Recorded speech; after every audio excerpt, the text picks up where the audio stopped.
तुम्ही पाहताय राज्यातील शेतकऱ्यांसाठी आजच्या महत्त्वाच्या ठळक बातम्या। मृत्यू नोंदणीवरून थेट मतदार यादीतून नाव हटवणार, आयोगाचा मोठा निर्णय, नातेवाईकांनी कळवण्याची वाट बघणार नाही। महाराष्ट्रातील निवडणुकीत गडबडीच्या तक्रारीनंतर जाग, मतदार यादीतील नाव, क्रमांक आणि मतदान केंद्राची माहिती मतदारांना व्हावी यासाठी निवडणूक आयोगाकडून देण्यात येणाऱ्या वोटिंग स्लिपच्या डिझाईनमध्ये बदल करण्यात येणार आहे।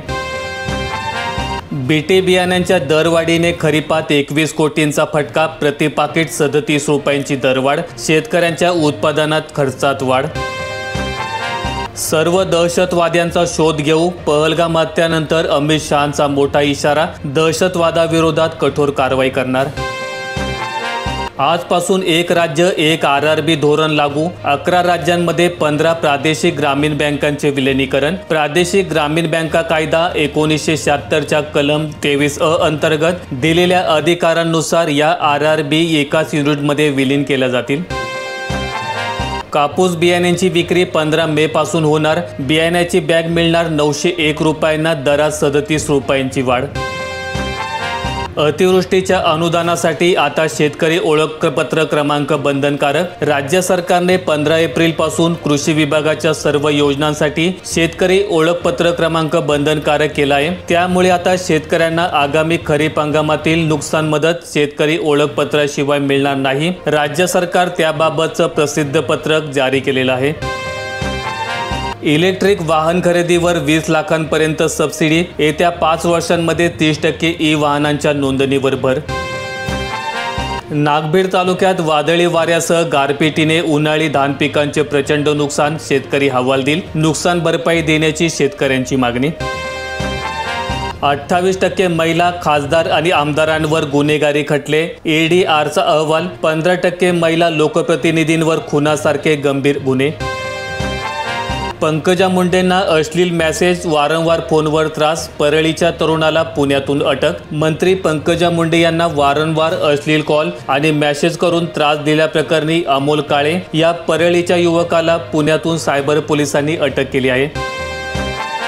आता अजित पवारांसमवेत चलाच, शरद पवार यांनी घेतलेल्या वरिष्ठ नेत्यांच्या बैठकीत आमदारांची आग्रही भूमिका। पवारांनी बोलवलेल्या बैठकीला काही मोजक्या आमदारांमध्ये आमदार रोहित पवार देखील उपस्थित होते। त्यांनीही आता अजित पवारांसोबत गेले पाहिजे अशीच भूमिका मांडली। वादळी पावसाची विदर्भात शक्यता, मराठवाडा आणि मध्य महाराष्ट्रातही 2 दिवसांमध्ये पावसाचा अंदाज। विदर्भ, मराठवाडा आणि मध्य महाराष्ट्रात पुढील 5 दिवस काही ठिकाणी हलक्या पावसाचा अंदाज हवामान विभागाने दिलेला आहे। ATM मधून पैसे काढणे महागले, शुल्कामध्ये 2 रुपयांची वाढ, रिझर्व्ह बँकेच्या निर्देशाची अंमलबजावणी। ग्राहक त्यांच्या बँकेच्या ATM मधून दरमहा 5 विनामूल्य व्यवहारासाठी पात्र आहेत। ग्राहक इतर बँकांच्या ATM मधून मर्यादित संख्येच्या विनामूल्य व्यवहारासाठी देखील पात्र असणार आहेत।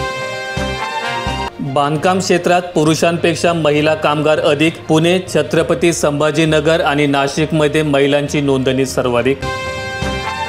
बीडमधून मोठी बातमी समोर येते, कांदा काढणीला निघालेल्या मजुरांचा पिकअप पलटला, 3 महिला ठार तर 15 जखमी। कामगार दिनाच्या दिवशी कांदा काढण्यासाठी जाणाऱ्या अपघातात महिला मजुरांच्या मृत्यूमुळे मोठी खळबळ उडाली। अपघात घडल्याचे समजताच पोलीस आणि स्थानिक प्रशासन घटनास्थळी दाखल झाले।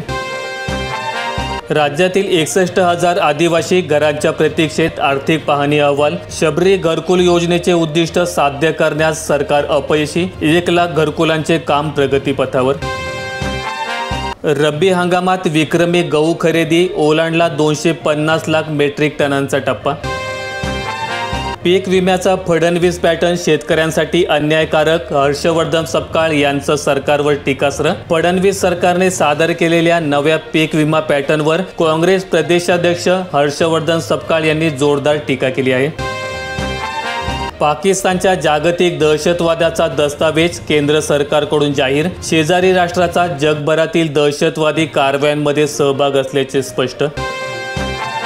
शेतकऱ्यांची प्रतीक्षा संपली, PM किसानचा 20वा हप्ता कधी येणार, अपेक्षित तारीख समोर येते। प्रधानमंत्री किसान सन्मान निधी योजनेचा 20वा हप्ता जून 2025 मध्ये शेतकऱ्यांच्या खात्यात पोहोचण्याची शक्यता आहे। या हप्त्यासाठी पात्र शेतकऱ्यांना 2000 रुपये मिळणार आहेत।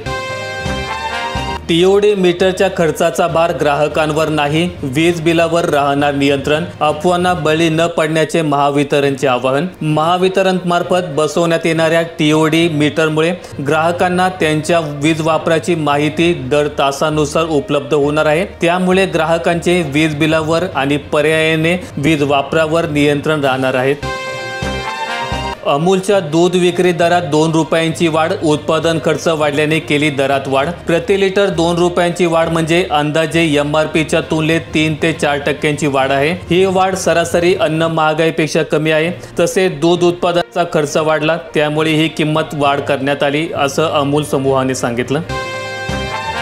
भारताचा पाकच्या नागरिकांना दिलासा. संकटातही दाखवली मानवता. पुढील आदेश येईपर्यंत अटारी वाघा सीमा ठेवली खुली. भारतात राहणाऱ्या पाकिस्तानी नागरिकांना केंद्र सरकारने दिलासा दिला आहे. पुढील आदेश येईपर्यंत त्यांना अटारी व वाघा सीमेवरून पाकिस्तानात जाण्याची परवानगी दिली आहे. परंतु पाकिस्तानने अद्याप सीमा दरवाजे उघडलेले नाहीत.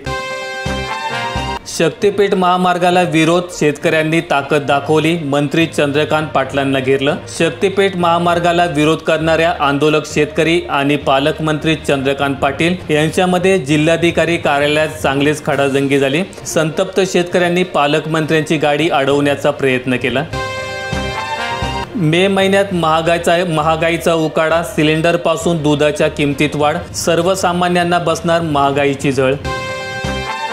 विमा भरपाईचे 2,546 कोटी रुपये 30 एप्रिलपर्यंत शेतकऱ्यांच्या खात्यात जमा. खरीप हंगाम 2024 मध्ये पीक विम्याची भरपाई शेतकऱ्यांच्या खात्यात जमा करण्याचे काम सुरू आहे. शेतकऱ्यांच्या खात्यात 30 एप्रिलपर्यंत विमा कंपन्यांनी 2,546 कोटी रुपये जमा केलेत.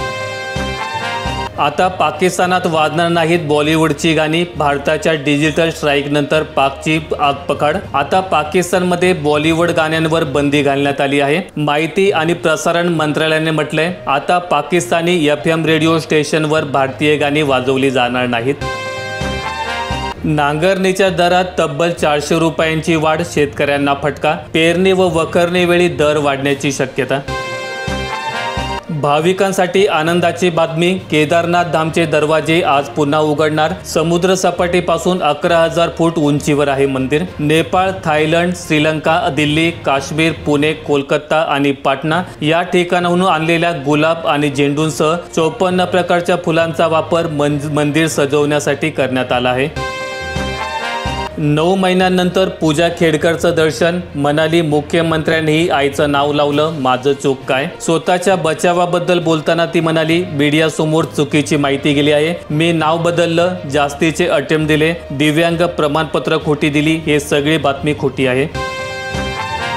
जनगणनेसाठी निधीची तरतूद आणि पूर्णतेचे वेळापत्रक जाहीर करा. राहुल गांधी खरगे यांची मागणी. माहिती आवडल्यास व्हिडिओला लाईक करून दररोजच्या बातम्या पाहण्यासाठी चॅनल सबस्क्राईब करा. धन्यवाद.